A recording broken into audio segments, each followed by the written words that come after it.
Thank you so much, Judy. Well, I'd like to begin by thanking the Oakmont Symposium for the lovely invitation to be here.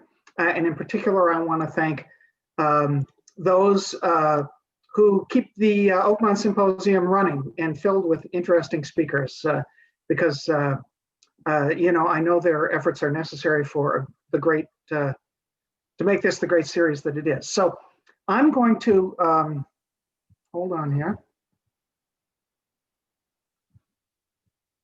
I've got to start my, I have to start my talk. Oh, my talk is not open. I'm in big trouble, aren't I, Judy? There is such a technique for Zoom. Those of you watching, you know, there are so many teeny little things you have to get just right. Yes, and I think we have, I'm sorry. We're all learning this whole drill. So we've all been through it and we've all done it. Sorry. Okay, I'm here. It's nice to see that you're human, Dennis. Right. So I need to share screen, yes? Yes. And it's not sharing. Oh, that's because I haven't set it up properly. That's my problem.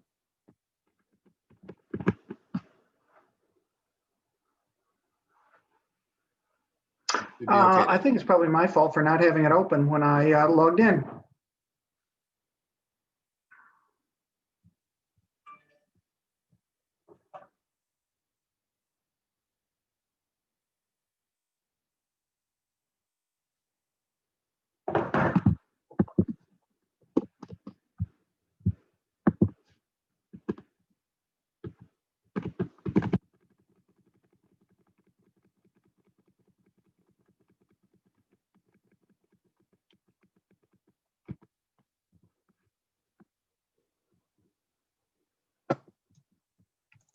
You know, one thing I think whenever a speaker has a presentation, you can assume that he spent 3 to 4 hours on every slide.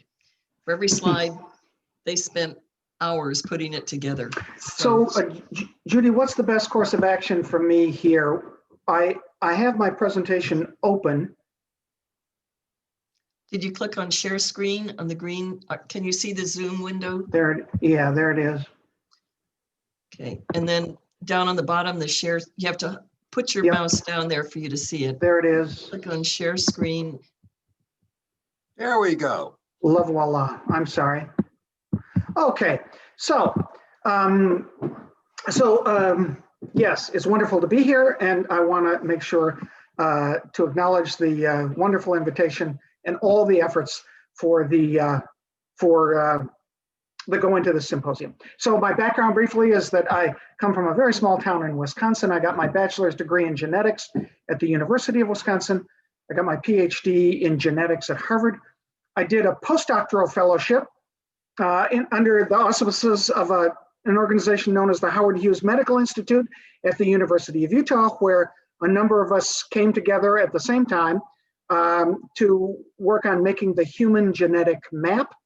And we were attracted to the University of Utah because the Church of Jesus Christ of the Latter-day Saints, otherwise known as the Mormon Church, held there in Salt Lake City the world's largest genealogical database, and that was a great help for making human genetic maps.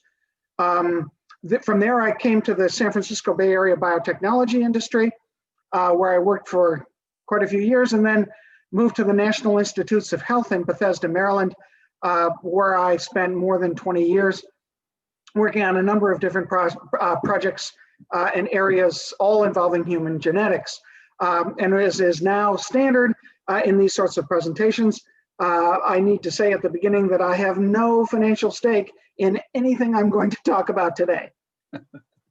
Okay, so let's talk about genetics. What is genetics? I think the best definition of genetics that I know of is that it's the study of variation.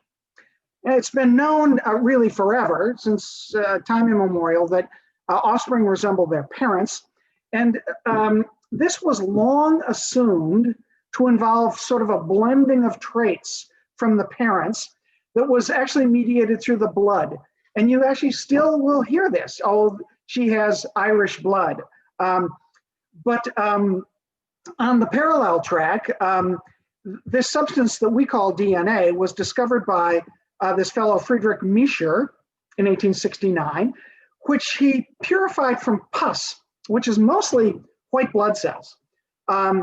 And he found this substance that had very distinctive staining properties, very acidic substance, which he could stain and show that it was in a part of the cell that was well known by then called the nucleus.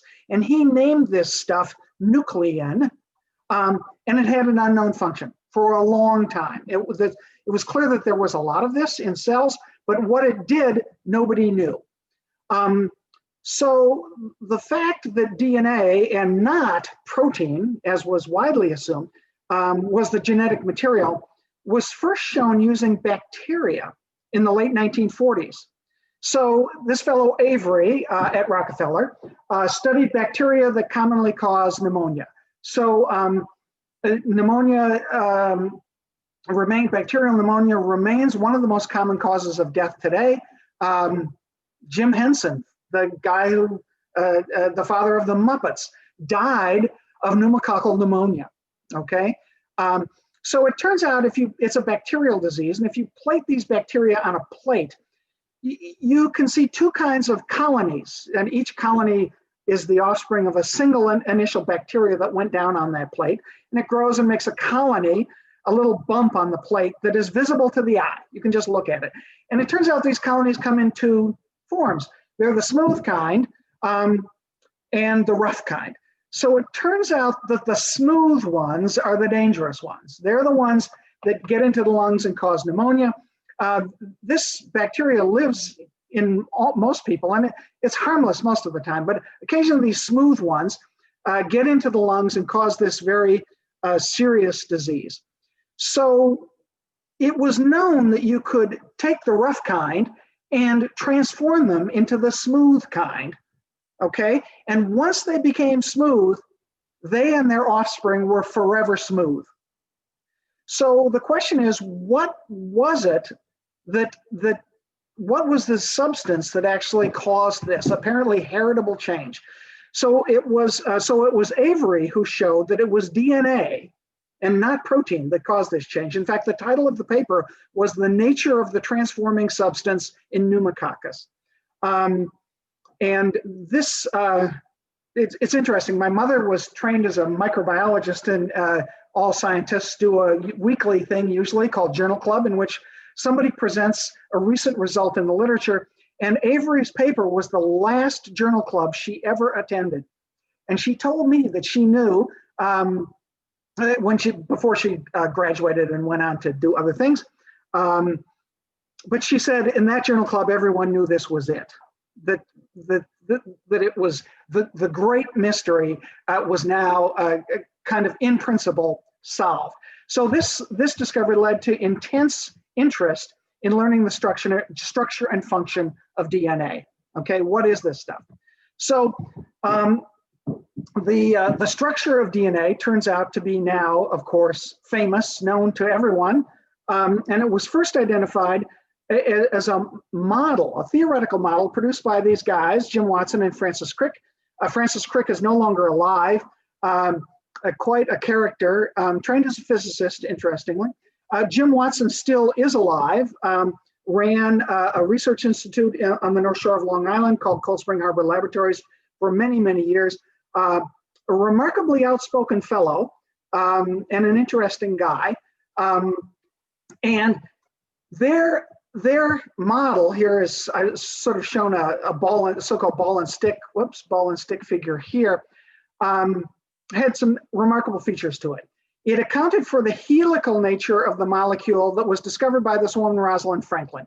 So Rosalind Franklin was an X-ray crystallographer. She studied the structure of molecules by shining an X-ray light. When you shine, if you have a crystal of something, you shine an X-ray into it, out the other side, you get a pattern of spots. And believe it or not, by a process known as X-ray diffraction and subsequent crystallography.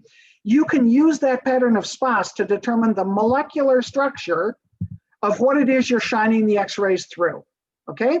And she showed, while DNA itself doesn't crystallize per se, you can pull it out in solution and it all lines up and it's almost as good as a crystal. And she had these X-ray pictures that showed that whatever DNA was, it had a strongly helical nature to it. So a helix is different than a spiral. A helix is a line wound around a cylinder. Okay, a spiral is a line wound around a cone. All right, but it had a helical nature. And this other fellow, Erwin Chargaff, a famous professor at Columbia, found an odd characteristic of DNA that came to be known as Chargaff's rule. DNA has 4 simple components to it that are sometimes called letters of the alphabet. And they're abbreviated, as I'll discuss in more detail in a second, A and T and G and C. Well, he found that organisms' DNA differed a lot in how much A and T and G and C they had, just in their DNA grossly. But the amount of A always equaled the amount of T, and the amount of G always equaled the amount of C. So that came to be known as Chargaff's rule. And the Watson-Crick model accounted for all of this and turned out to be correct. I should mention Rosalind Franklin, interestingly, died not long after Watson and Crick published their model. Interestingly, her name is not on the paper. They published their discovery in Nature, and it's just Watson and Crick. It's not Watson and Crick and Franklin. And she was kind of a little bit forgotten for a number of years, her contributions to this discovery. But this has all sort of changed now. She's become much more famous now. And actually, there's a university in suburban Chicago that is now named after her, the Rosalind Franklin University. So what is this stuff? DNA stands for deoxyribonucleic acid. It's a very long, thin molecule made up of repeating subunits. So it's a polymer. And those subunits are phosphoric acid, a sugar called deoxyribose, and 4 different ring-containing molecules called bases, and they're abbreviated cytosine, guanine, adenine, and thymine, abbreviated C, G, A, and T. Now, a native DNA molecule is made up of 2 strands of this long polymer.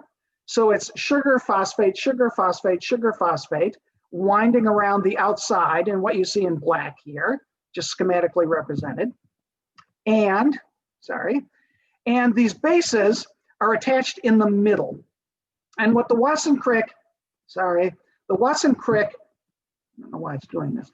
The Watson-Crick structure had these 2 chains that wrap around each other, bonded by their bases in the middle here, have a direction. One of them goes in this direction and the other goes in the opposite direction. And that becomes important for understanding how a lot of DNA works. But these ring-shaped bases, they're called bases because if you just take pure cytosine or pure guanine and you put it in water, it's actually slightly basic. These things are alkaline. And they make something with the phosphates attached, they make up something called nucleotides. All right, so you'll sometimes hear me use base or nucleotide interchangeably. But those are the basic components and the basic structure. So how does this molecule exert the master control over living systems? Well, just as the information in a word is made up of a sequence of its constituent subunits, in a word it's the letters, the information in DNA is made up of the sequence of the A's and T's and G's and C's, okay? This information is used to specify the sequence of different amino acids, the subunits that make up proteins, all right? DNA was initially thought it couldn't be the genetic material because chemically it was too simple. It just had these 4 components, A and T and G and C, and then this sugar phosphate repeated over and over. That just didn't seem to have enough information to be able to specify the vast variety we see in the natural world, the chemical variety of everything that makes up living organisms. It was thought that probably proteins must be the gene, because these things are made up of amino acids. There are 20 of them naturally occurring, 20 naturally more or less occurring in humans that are chemically somewhat different from each other. And together, when they're hooked together in long chains, can generate near infinite chemical variety. And the code, that is how the A's and T's and G's and C's, which sequence of letters in the DNA specified which amino acid in the protein, was broken by Marshall Nirenberg at the NIH, I'll say, who won the Nobel Prize for this work in the late 60s. Now, I just want to point out here that proteins provide both the structure for the body and the functions. So, for instance, cartilage, hair, the lens of the eye, all of these are specific, very different proteins. In addition, the functions, that is all the chemical functions, the chemical reactions that allow life to go on, are also proteins. That includes things like oxygen transport in the body and digestion, and all the cellular enzymes that allow us to make energy and do everything are all run by proteins. So the information, however, I should point out, the DNA does not directly code for proteins, a slight complication. It was a fellow by the name of Sidney Brenner who won the Nobel Prize, a remarkably interesting guy, recently deceased, argued on theoretical grounds that DNA itself couldn't directly code for protein for a number of reasons. And in fact, it turns out that the information in DNA is read out by a process known as transcription that produces a so-called working copy of the genetic information that's called a related molecule called RNA, ribonucleic acid, okay? RNA is chemically very similar to DNA, but it's much less stable, okay? RNA doesn't last very long, and it's usually single-stranded. It doesn't exist in the Watson-Crick double helix that has two strands wrapped around each other. The working copy version of genes is known as messenger RNA, or just abbreviated mRNA. I should point out that this mRNA undergoes a subsequent process known as translation that reads the sequence in that messenger RNA 3 nucleotides at a time, okay? That's called a codon, into the sequence of amino acids in the protein. So every protein, for instance, starts with ATG, which encodes methionine, the amino acid methionine. Sometimes that methionine gets clipped off and isn't in the final mature protein, but all proteins start with ATG. It's the beginning. You can look through the genome for ATGs, and those are the starts usually of proteins, okay? I should also point out that as something topical, I guess people had a talk here on mRNA vaccines. The 2 first approved versions of the COVID-19 vaccine, both the Moderna and the Pfizer vaccine, are mRNAs. So what's getting injected into you is a messenger RNA that codes for a single spike protein that exists on the outside of that coronavirus, okay? And your own body recognizes that messenger RNA and synthesizes that protein, a viral protein, and the body recognizes it as foreign. This is not me, and it mounts an immune response against it, okay? All right, so needless to say, this is a pretty complicated system. The mechanisms of how DNA is copied, that is DNA replication, and how it's transcribed into messenger RNA and translated into proteins were worked out mostly in the 1960s and 70s. How genes were turned on and off was of particular interest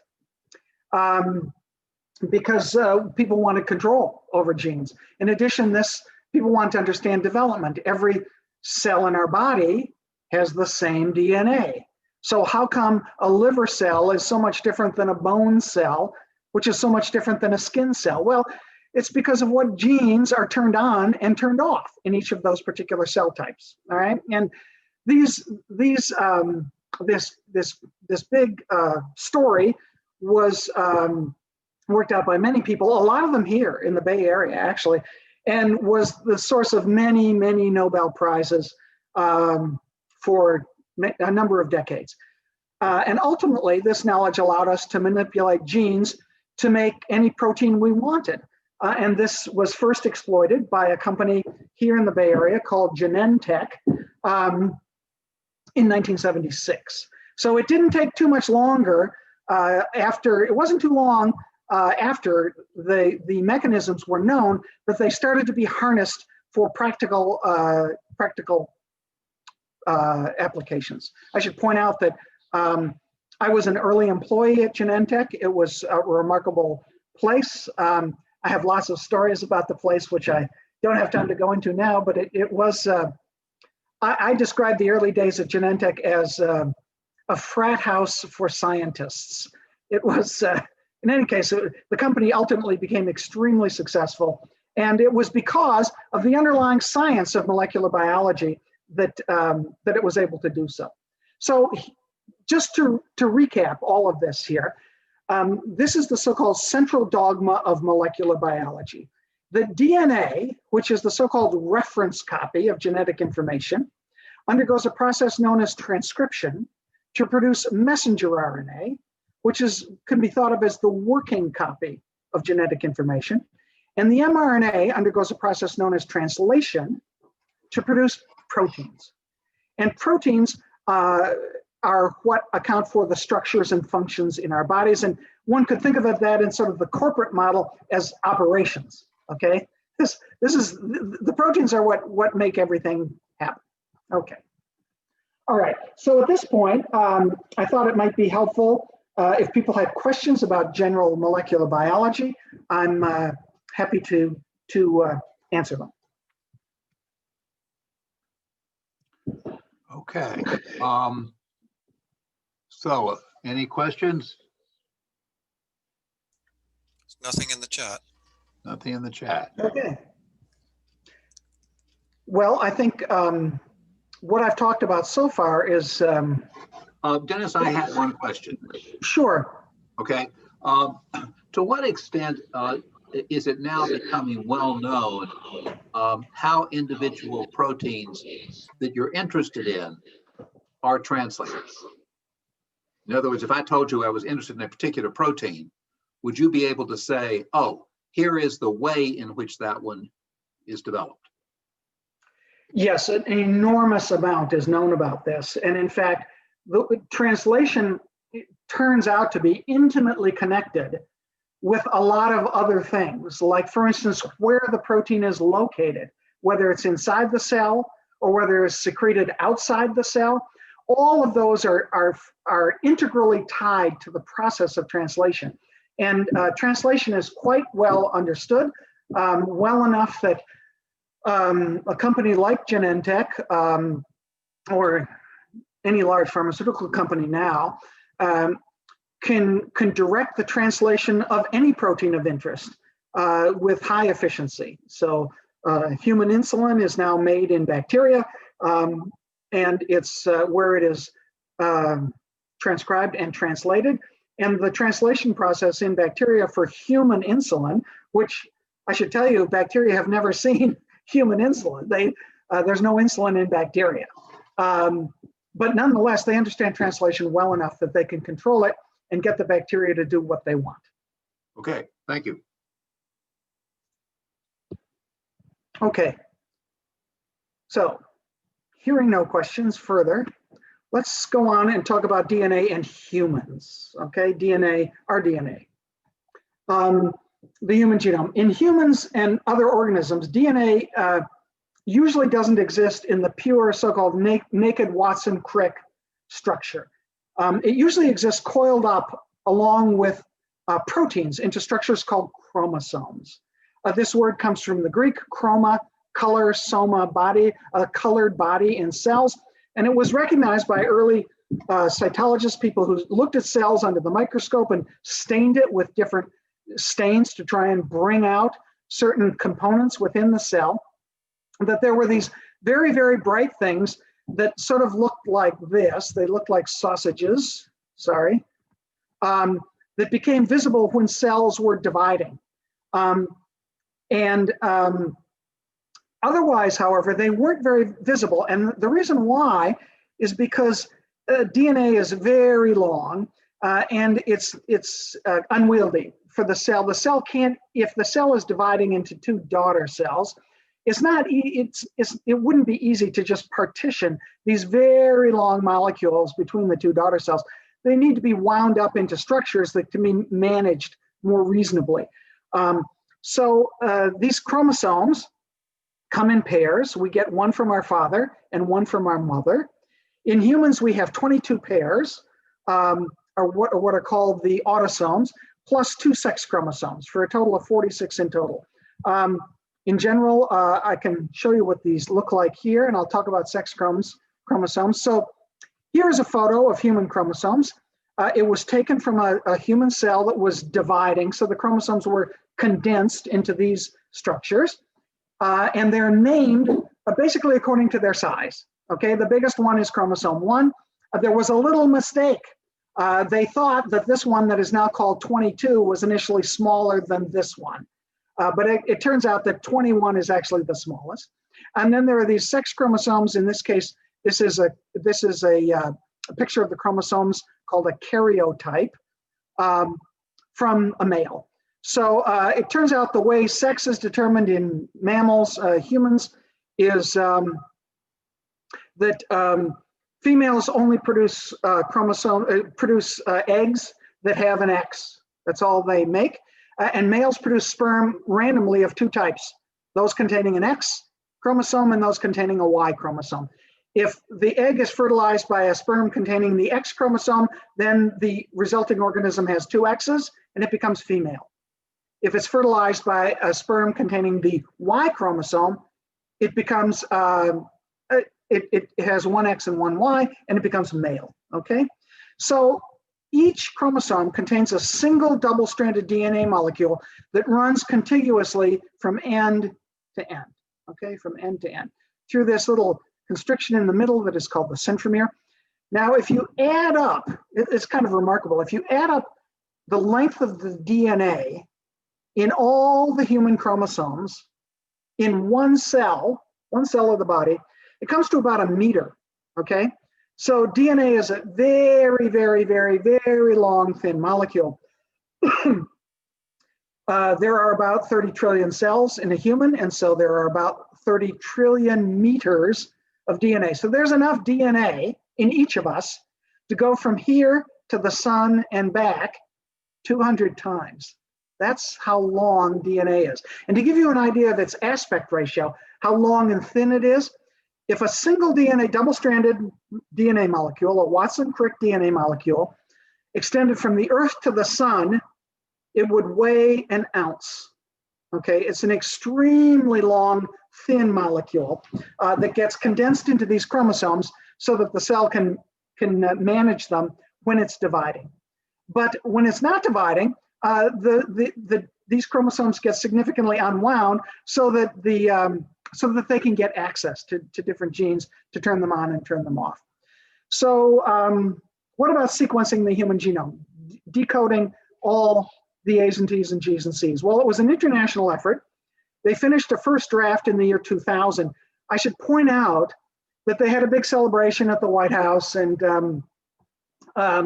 it was a big deal finishing the sequence of the human genome. Well, there were still 375 gaps, things that they were very difficult to sequence through, that for technical reasons, they couldn't sequence through at the time. But now, I should say that with some new technologies in particular, pretty much all of those are done. And the initially intractable gaps and problematic regions are full. And we know from end to end the exact sequence of every all the human chromosomes. Now, during the project, when the project was finishing up, as predicted, the human genome, that is the DNA present in one human cell, was 3 billion base pairs in length. Okay, that was as predicted. However, the big surprise was that the genome only appears to code for about 20,000 different proteins. Okay, I'll talk briefly about gene sweep. There was a contest, run by you and Bernie, who's this Scottish fellow who worked in England, to guess how many protein coding genes would be in the human genome. So everybody working on the Genome Project could chip in $1, at least at the beginning. As the genome we started to get more and more information, the price of entering went up. So then it cost $5 to enter, and then it cost $10. So the contest was known as Gene Sweep, and they finally in 2000 decided to declare a winner. But I should tell you, every single entrant, including myself, guessed too high. Every single one of them. I guessed 50,001, but it was a shock. Now, what was also not so much of a shock was that while the protein coding genes make up only about 1.5% of the genome sequence, about 4.5% is very strongly similar in humans and mice. So humans and mice have been separated by about 70 million years of evolution, which tells us that for something to stay the same for 70 million years, it has to be doing something important.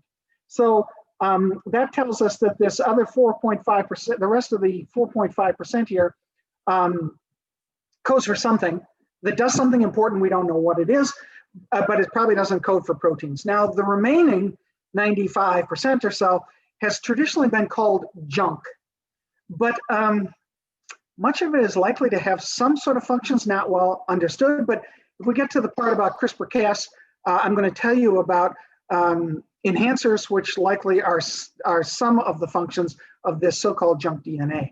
Okay.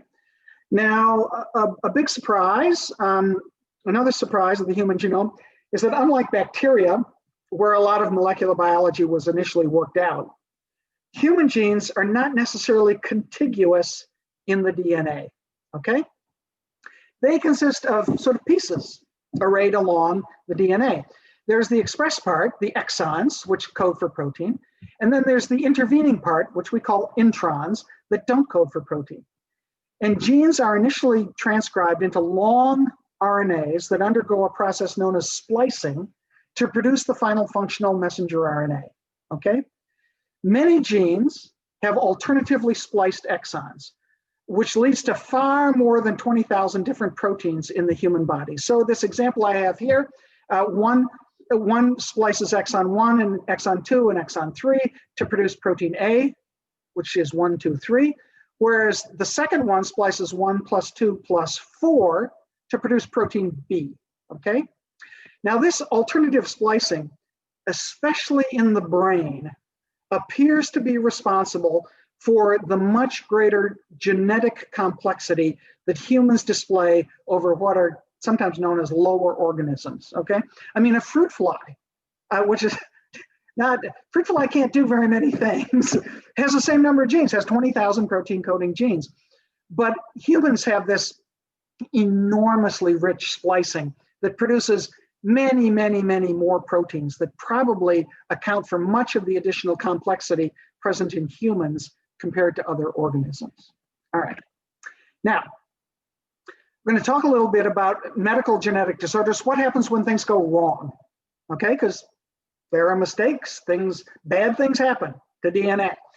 Medical genetic disorders can be caused by mutations, DNA sequence mutations in individual genes, or by wholesale abnormalities of entire chromosomes.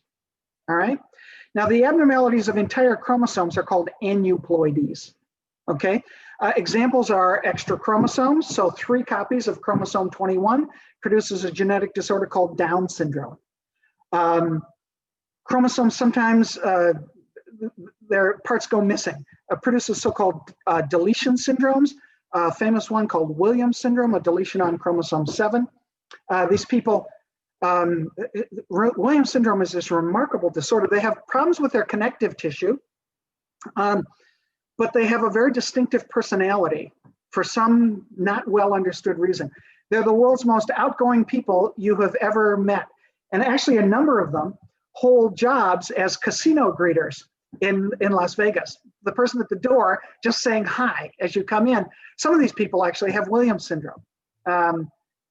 So another thing is chromosomes, one part of a chromosome can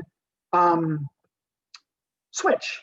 It can attach onto another chromosome where it doesn't belong. So these are called translocations. A famous one is something called the Philadelphia chromosome, which was identified first by researchers looking at chromosomes in Philadelphia, University of Pennsylvania, as associated with a particular type of human leukemia. These were all formerly found by these people called cytogeneticists. And I should tell you that now, they're very highly skilled people. Cytogeneticists are now being, to some degree, supplanted by molecular techniques that can find submicroscopic abnormalities in chromosomes too small to be visible just by looking at the chromosome through a microscope. Now the mutations, new mutations are found by sequencing the affected child and their parents. Okay, so a child is born, it looks like something's wrong. Okay, frequently these are so-called dysmorphologies. The child doesn't look right. The child doesn't thrive properly. What they often do is they immediately sequence the DNA of the child as well as their parents to see if the child has a new mutation that their parents didn't have, okay? And that can help arrive at a diagnosis for the condition the child has. Now, there's another kind of mutation that causes disease, and that's the ones that are floating around the population.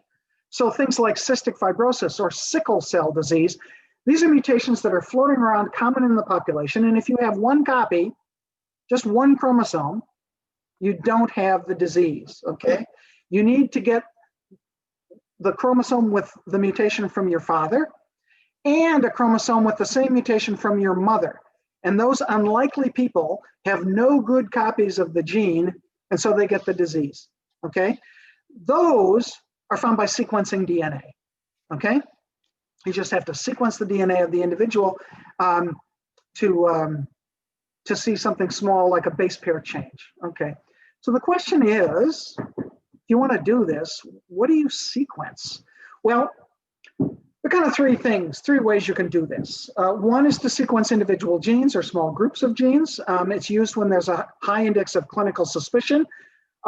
So for instance, epilepsy, there's a panel of genes in which mutations are known to cause epilepsy. I think it has 80 different genes.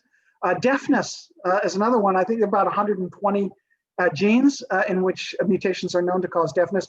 People just sequence a panel of known genes, fairly limited, and you can get a diagnosis that way. Now the second method is you can sequence the entire genome. This gives you a huge amount of sequence, 3 billion base pairs. It's called whole genome sequencing. The problem here is the challenge for analysis. You can't take 3 billion base pairs and put it on an Excel spreadsheet and do something with it. Just doesn't work, right? So right now it's at the moment, it's time of very active work to develop better tools for doing this task. Okay, and then finally, you can sequence all the protein coding exons, the so-called exome. There's a way to select those out of the DNA and just sequence those. Instead of 3 billion base pairs, it's something like 50 to 70 million base pairs. And whole exome sequencing is now routine.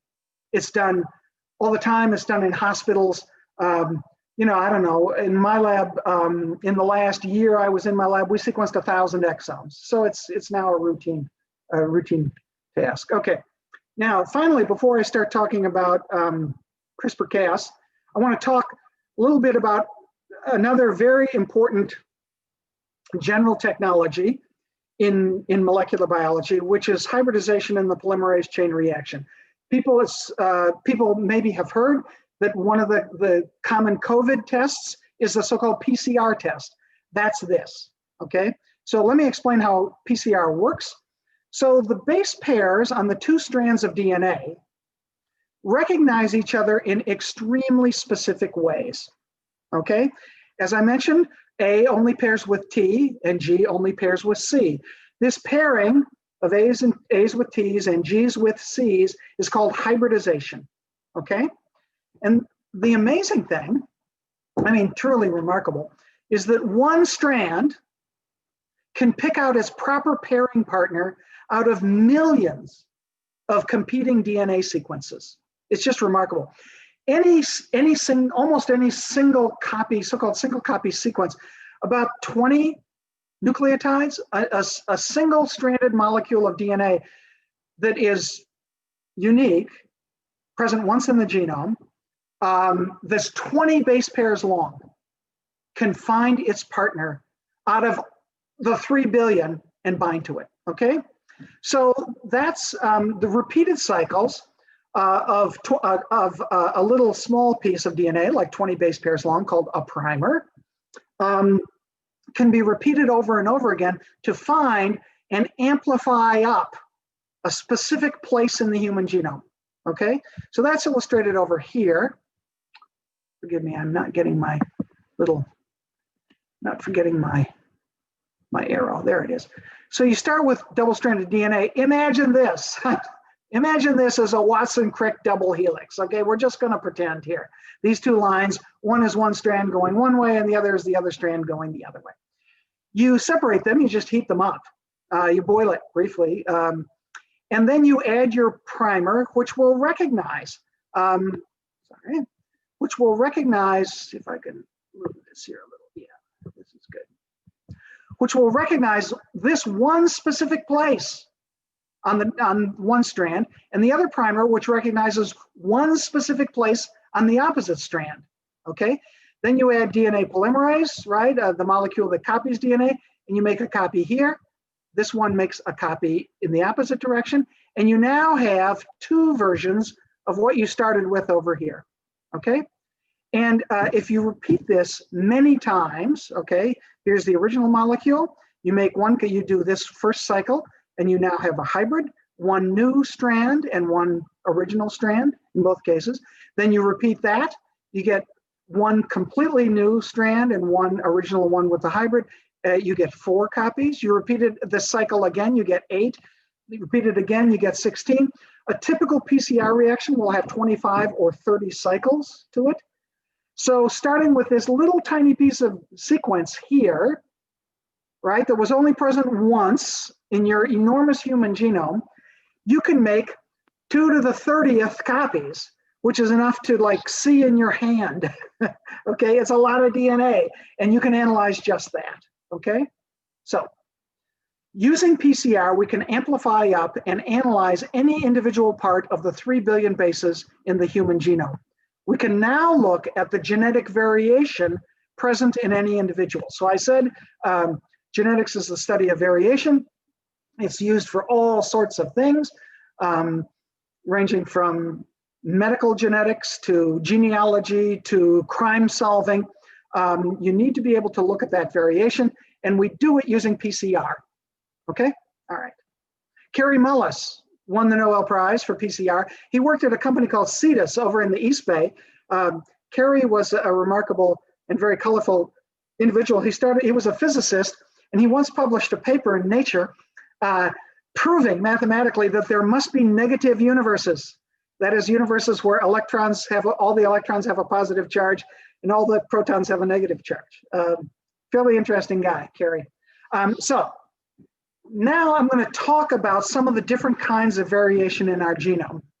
And this first kind, is very important for lots of things. So these things are called simple sequence tandem repeats, or just STRs, SSTRs.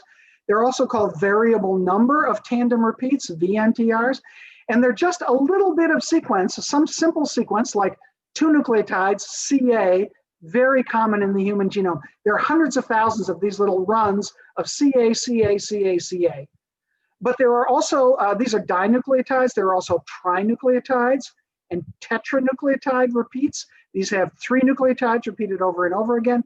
These have 4 nucleotides repeated over and over again from head to tail. The differences, it turns out, between you and me are in the number of these repeats, okay? Oops, sorry. And here's an example of a tetranucleotide repeat.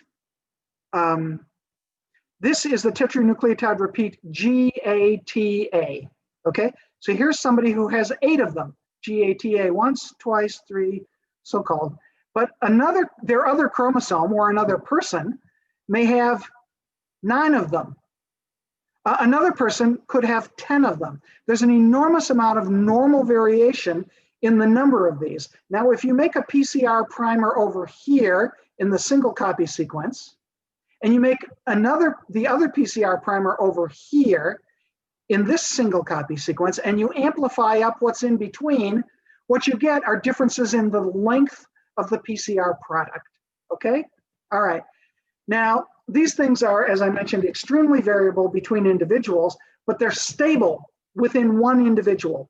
There is a very rare exception. There's a type of tumors in which these things become unstable, and all of a sudden your own VNTRs start changing on you like crazy, but they're very rare, and that's just in the tumor. That's not in the normal cells of the body.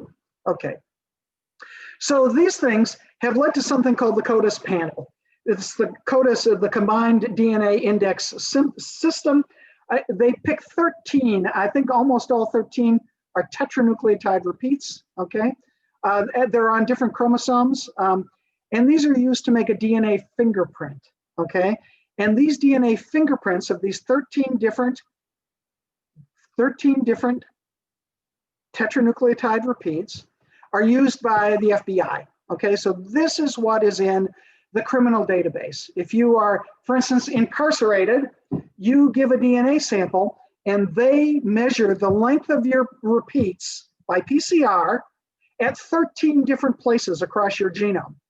And these things can be distinguished with one person from another with very, very high statistical confidence. No other than the identical twins, okay, which are genetically identical. The chances that any two people have the same patterns of PCR fragments at these 13 different locations all across their genome is less than 1 in 10 billion. So there are only 7-8 billion people in the world. So essentially, these patterns of these types of repeats are unique to an individual. Okay. Now there's another kind of variation that we have in our genome, and these are called single nucleotide polymorphisms, known as SNPs. Each of us, the differences are at the DNA code here at a single letter position. A SNP occurs about 1 every 1,000 base pairs in our genome. So each of us has about 3 million of these that differ, okay? And they're now commonly assayed by hybridization on a silicon chip. You put one strand down on a silicon chip, and then you ask whether the DNA from the person hybridizes to this thing or not, okay? Here you have a C in an otherwise similar sequence, and here you have the same sequence, but you have a T at that position. So you put the G on your silicon chip, and the C form will hybridize to it and give you a signal. That if you have the T form, it will not hybridize to it, and you won't get a signal, okay? So while the CODIS panel VNTRs have a huge amount of variation at one site, many different lengths are possible at each of those sites, okay? Here, you don't have so much variation. You only have 2 possibilities.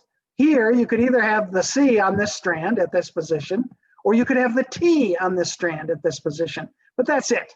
So they're not as what are called informative as the CODIS panel, but there's a lot of them. And so you can string them together and get as much information. And I mention this type because this is the type of data that is used and analyzed by 23andMe and Ancestry.com. So the people who are advertising on television to find out whether your ancestors came from Lithuania or Latvia or wherever are using this kind of data, SNP data, to tell you that, okay? And the way that data is based on statistical population frequencies. How often does this C occur in a particular population in the world compared to the T at that position in that population? Okay, so now I think everybody, now that everybody is, I think, a sufficient expert in human molecular genetics, I'm going to talk about our topics today. And I want to make sure we first get to CRISPR-Cas modification of human genes, because that's, I think, the sort of the hottest topic here and most relevant, and in many ways, very interesting. And then if we have time, we'll get to prenatal genetic testing. Okay, so let's talk about CRISPR-Cas. So what is... Questions? Do I Yeah, hear a question? Dennis, we do have a question. Is this an appropriate time to ask it? It's a wonderful time. Okay. Question from Charlene. What happens to sex chromosomes in the case of a hermaphrodite?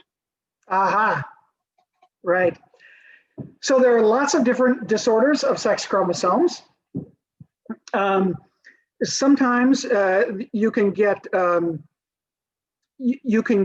so there are many ways hermaphrodites can arise in terms of chromosomally. There are lots of different chromosomal mistakes that can give rise to a hermaphrodite. There are many different types of cytogenetic, sort of visible chromosomal abnormalities. A famous one was XYY. So these are people who have, that are male because they have an X and a Y, but then they have an additional Y.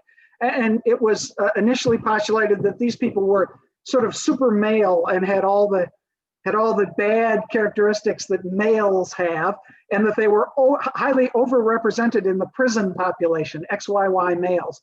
It turns out that was ascertainment bias, and it's not true. There are lots of perfectly normal XYY males walking around the population, but intersex is usually, not always, but usually a translocation. So somehow, or a deletion.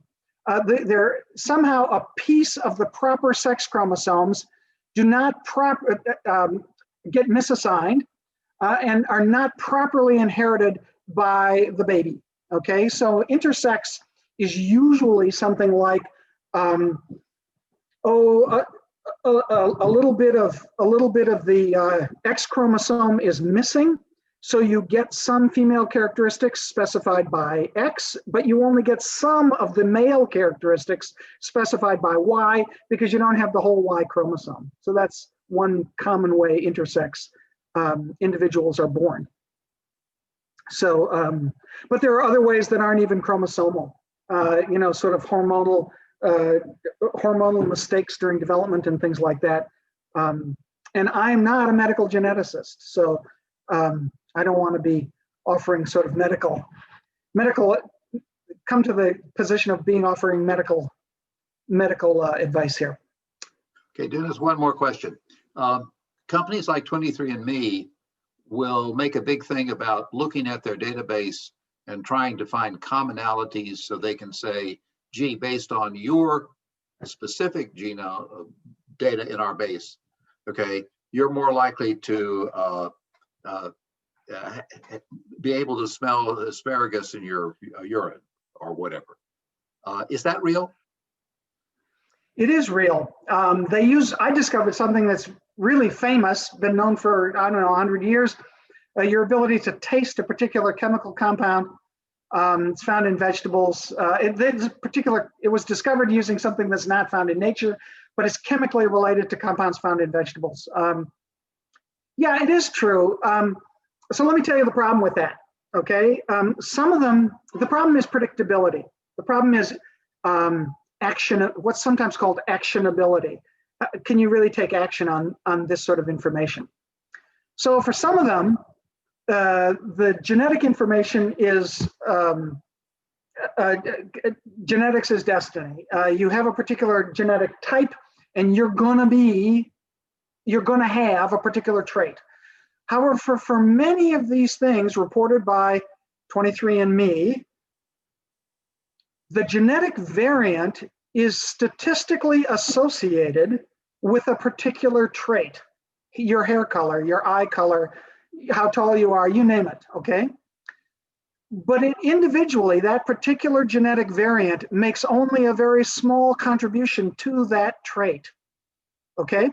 So statistically, it is associated, but the effect size is small, all right? So you can run a significance test and you'll get an incredibly significant p-value, but it's not very determinative because the effect sizes on many of these are so small. So what a lot of people are doing now is trying to add up several of these together to produce more information that will be more truly predictive of what the trait will be in the person. Great, thank you. Sure. Okay, CRISPR-Cas. CRISPR stands for clustered, regularly interspaced, short palindromic repeats. Okay, so they're clustered. They're together in the genome. They're regularly interspaced, so they're at specific intervals in the genome. They're short. They're not very long. There's just dozens of base pairs long. They're palindromic, so they read the same going forwards and backwards. Okay, and they're repeated. They're present many times. They were discovered in bacteria. Okay, and then there's the CRISPR-associated system called Cas, which is a protein enzyme. So what are these things and what do they do? Well, it turns out that during infection by a virus, so viruses are just like humans, they're susceptible, bacteria are just like humans, they're susceptible to viruses. There are viruses that just attack bacteria and infect them. The virus injects its DNA into the bacteria, and the bacteria can recognize the invading DNA, viral DNA, as foreign. It chops it up and then takes little pieces that are unique to the virus and incorporates those pieces into its own genome, the bacterial genome. That genome, of course, is then passed on to the offspring of that bacteria, okay? So when that bacterium or its offspring now experience infection by that same virus again, they mobilize their CRISPR-Cas system to attack the invading DNA and chop it up at the places with the same sequence that were previously recognized as foreign and incorporated into its own DNA, okay? So you can think of it as like as a vaccination. The viruses develop this to acquire immunity against viral attack, all right? The system was discovered by Jennifer Doudna, who's just down the road here at Berkeley, and Emmanuel Charpentier, who's at the Max Planck Institute in Berlin. They met at a conference once, and they both realized that they were working on the same thing. And so they decided then and there to just throw their forces in together. And they have worked as collaborators ever since.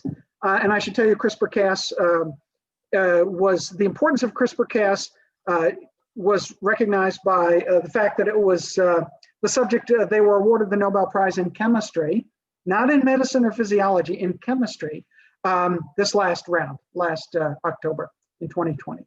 So let me tell you a little bit about how this works, okay? It turns out that CRISPR-Cas can be adapted to engineer a cut in any DNA. And it uses something called a guide RNA that recognizes the DNA sequence, and the Cas enzyme cuts there. So when you want to use CRISPR-Cas, the Cas9 enzyme is this sort of white cloud here, okay, unspecified white cloud. And you make a guide RNA, you make this, designated in purple here, and you put this into the cell containing the DNA you want to modify. So this guide RNA will recognize by hybridization, Watson-Crick base pairing, A pairs with T, G pairs with C. It will survey the DNA of the organism, and it will hybridize and open it up, okay? And it will bind the Cas9 enzyme, and there's a slight mechanistic detail of a spacer here in yellow, but what the Cas9 then does is it cuts the DNA at the place where you designed the guide RNA. Now you can put in, at this point, the cell can just repair it, and sometimes it will repair it properly, or sometimes it will repair it with a mistake. Or if you want to add something, you can put in a small piece of DNA that will go in here, and when it gets repaired, that little bit of DNA can be incorporated. Okay, so you can actually engineer in a small sequence, but it does so still kind of randomly.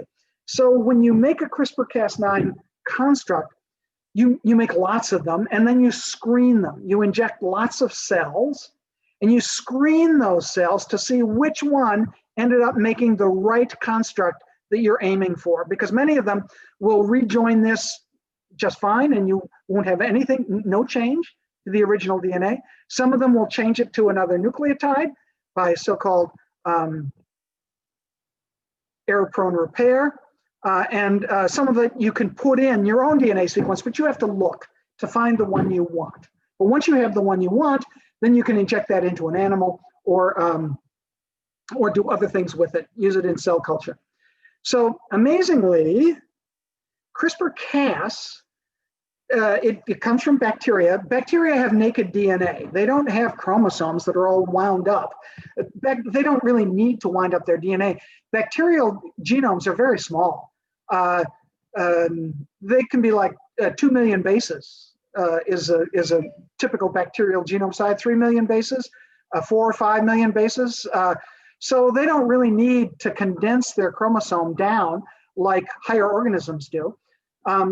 So it was assumed for a long time that, well, this was going to be something you could just use in bacteria. But this fellow, Feng Zhang at MIT and Harvard, actually tried it on higher cells, human cells, cells with where the DNA exists bound up with proteins into chromosomes. And gosh darn it, it worked. Okay, it turns out CRISPR-Cas works in mammalian cells, even though there is no analogous system in mammals. Okay, I should point out that he didn't win the Nobel Prize this last fall, but he did largely win the patent dispute. So of course, when CRISPR-Cas was shown to be useful for modifying higher organisms, everybody filed patents, and in the end, the Harvard MIT patents appear to have significantly prevailed, but not completely. Not completely. Feng Zhang's sort of an interesting guy. I'll just mention. He's quite an engaging guy. He went to Harvard College. He was an undergraduate at Harvard College, and he did his PhD and his postdoc here at Stanford. But at Harvard College, he graduated first in his class, #1. Fairly talented guy. However, what's the problem? The problem was, and still is, so-called off-target effects. The CRISPR-Cas guide RNA sometimes recognizes a closely related but different sequence. So you can get a CRISPR-Cas modification where you didn't want it. Okay, and if you have a huge complex genome like a human genome, there's lots of potential off-target sequences available. Okay, a second problem, especially in higher organisms, is that breaks in chromosomal DNA can lead to chromosomal abnormalities, especially deletions and translocations. Okay, despite these problems in higher organisms, CRISPR-Cas has led to the rapid development of many important research tools. I made a CRISPR-Cas mouse.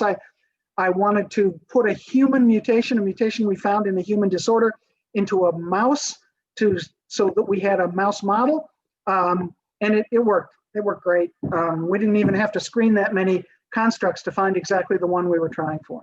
Okay, so soon enough, people decided, well, if it works in cells and culture, what about humans? So that was actually tried. And this fellow, Jiankui J.K. He, who's at the Southern University of Science and Technology in China, is an expert in fertility and prenatal medicine, okay? And this guy routinely performed in vitro fertilization and implantation for humans, problem pregnancies and things like that. He was a real expert. And he was presented several years ago with a case in which a couple desired to have a child or two, and where the father was HIV positive, okay? Now this, since HIV makes a copy of itself in your DNA, it hides out in your DNA and is transmitted to offspring. So it's quite dangerous. If you're HIV positive, your offspring are going to get a copy of HIV in their genome, maybe more than one copy. So it's problematic. So he recognized something that was discovered a while ago. He sought to recreate a rare natural genetic variant that makes humans immune to AIDS. There's a mutation floating around the population. It's in about 10% of people of European ancestry that makes you immune to AIDS, a gene called CCR5, okay?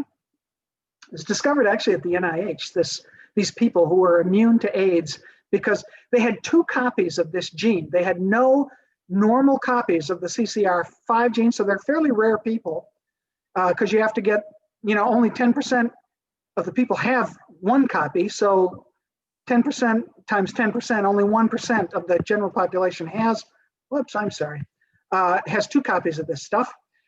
So what he did was he used CRISPR-Cas to knock out the CCR5 gene, okay, and implanted embryos with knocked out CCR5 that led to the delivery of twin girls, and then subsequently a 3rd child. Okay, so these are people who he used CRISPR-Cas to knock out the CCR5 gene in 3 children, okay, all offspring of 1 couple. The problem was this was done without ethical or regulatory oversight. It was done in secret, and it was done in his for-profit company, okay? Now, it's interesting. You might expect something like this to first appear, news to appear in the New York Times or the Washington Post. At first, this story was broken by Technology Review, actually. And for those of you who are MIT alumni, you know this is an alumni magazine, but it's kind of the alumni magazine for MIT. And from there, it was immediately picked up on YouTube. So that's how the news of this thing got out, okay? Not the usual route. And here were the problems. First, it was unknown, but it was thought to be perhaps likely that doing this in a human could cause chromosomal abnormalities. That did these kids have translocations or other aneuploidies caused by this treatment, okay? Problem 2 here, which is very important, is that any genetic alteration will be inherited by subsequent generations. These are what they're called as germline alterations. Every cell in these 3 children's body, including the cells of their reproductive organs, have this change. So it will give rise to gametes that produce subsequent generations that have this change. Well, needless to say, there was rapid backlash and significant repercussions. There were criminal prosecutions. JK got thrown in jail, where he still is, fined a lot of money. 2 of his collaborators were fined quite a bit of money. They all lost their university positions. The universities fired them all. And interestingly enough, none have been heard of since, not a word. But the big issue here is that this is sort of a personal opinion. I'll just venture here. This is what China is worried about. China wants to be a world leader in science and technology, but they know they are viewed as lagging in certain areas, particular like areas of human subjects research review and research ethics. These are areas that China now finds itself very embarrassed to have been put in this situation by this guy. And so they came down on him very hard. So the question is, so is there a counterexample? And as of 4 or 5 weeks ago, there is now a counterexample using CRISPR in sickle cell disease and thalassemia. Okay, so I'm going to talk about those a little bit. Work done in the United States. So sickle cell anemia, sometimes just called sickle cell disease, and thalassemia are inherited mutations in the globin gene. The globin gene is the protein part of hemoglobin, and hemoglobin carries oxygen. It's what makes red blood cells red, is the iron-carrying protein hemoglobin. Okay, now like all genes, hemoglobin can get mutations. These mutations are thought to have arisen, and they're actually common in the population. These are not new mutations.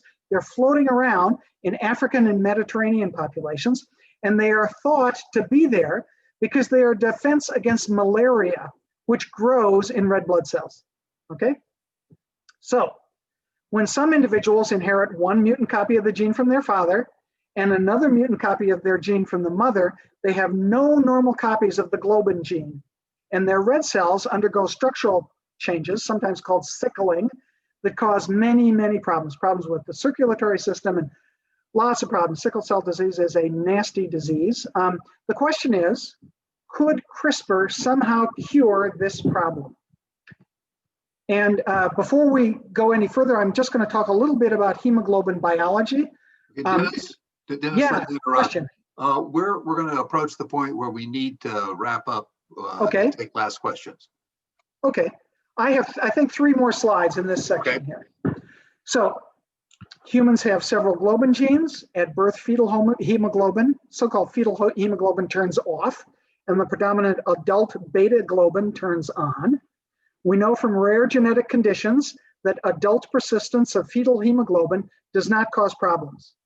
But fetal hemoglobin is not susceptible to sickling and is not susceptible to the abnormalities in thalassemia. So the goal here was to use CRISPR to turn on the fetal and other hemoglobin genes, okay?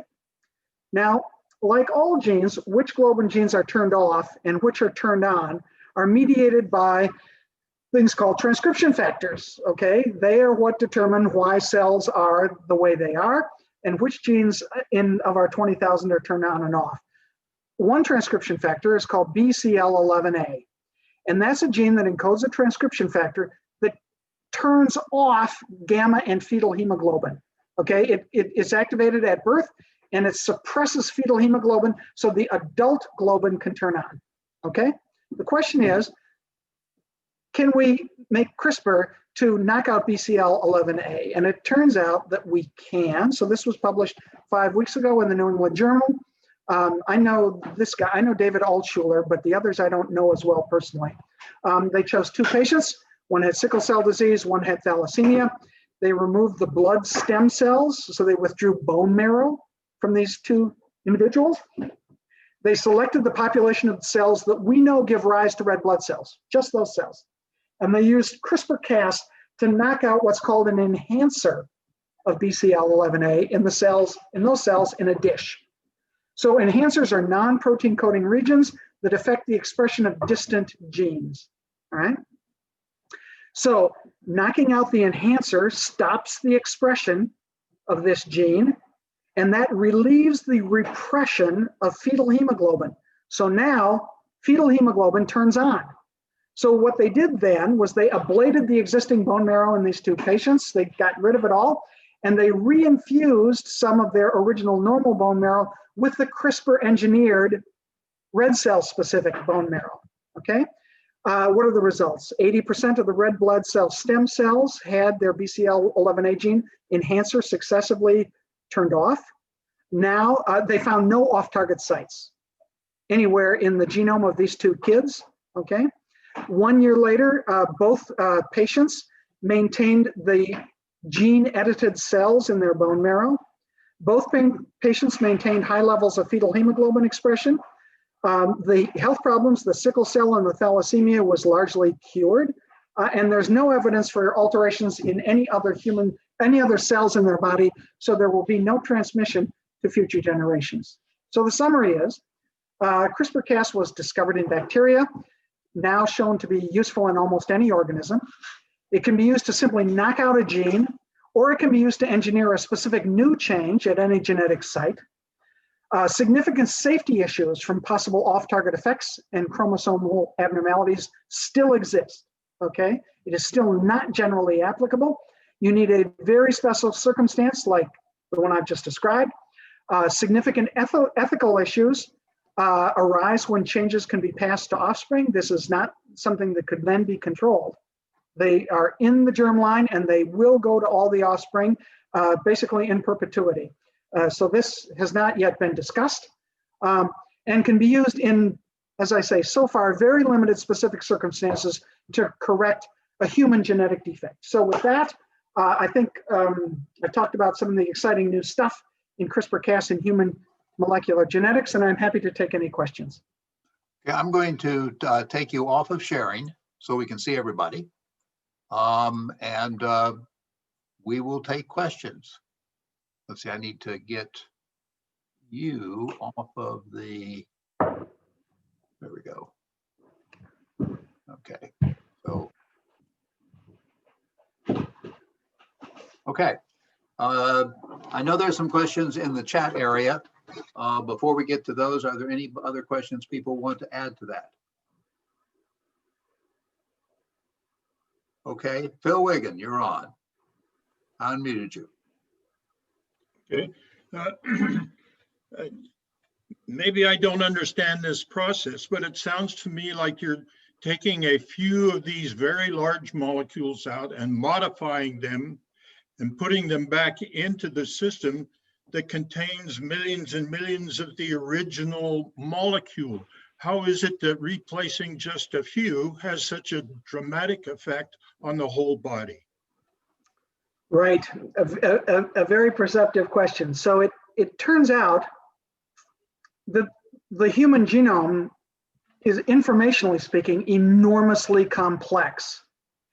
And so, for instance, what J.K. Hay did, there's the genome in those cells of those children is enormous. It's 3 billion bases, but there's only one CCR5 gene in those 3 billion bases.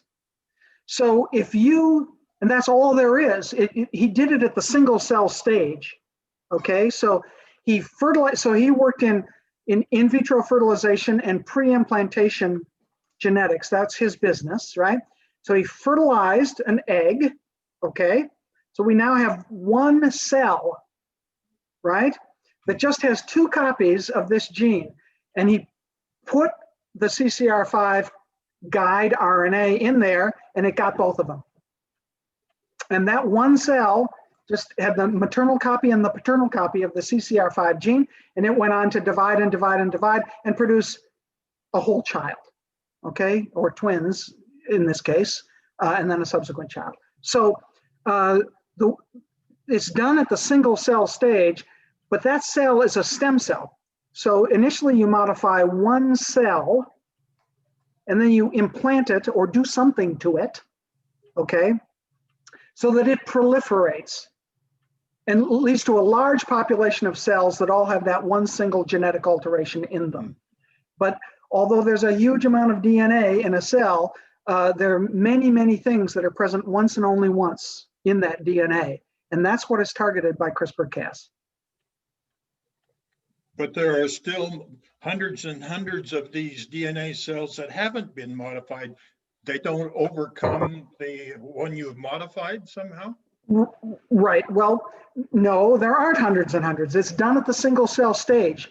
You inject CRISPR-Cas into a bunch of single cells, either in a dish or whatever, and then you grow them up into little colonies, all right? And you test each of those colonies for which ones has the CRISPR alteration that you want, okay?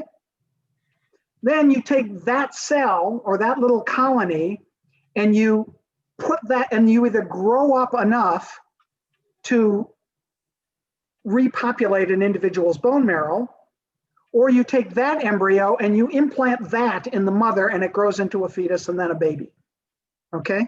So yes, there are hundreds of other cells, but the initial transformation is done in one and only one cell that you pick out.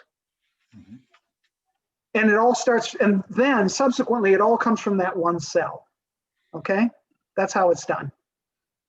Dennis, one of the things that Moderna will talk about was it was originally created in part to take the mRNA capability to deal with cancer. Can you describe how it would do that? Right. Well, there's lots of ways. Right. So there's lots of ways you can deliver. Okay. So let me just take a step back here.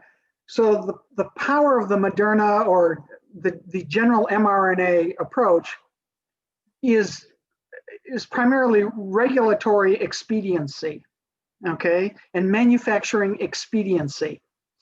If you're just manufacturing and then seeking FDA approval for a messenger RNA, that's easy.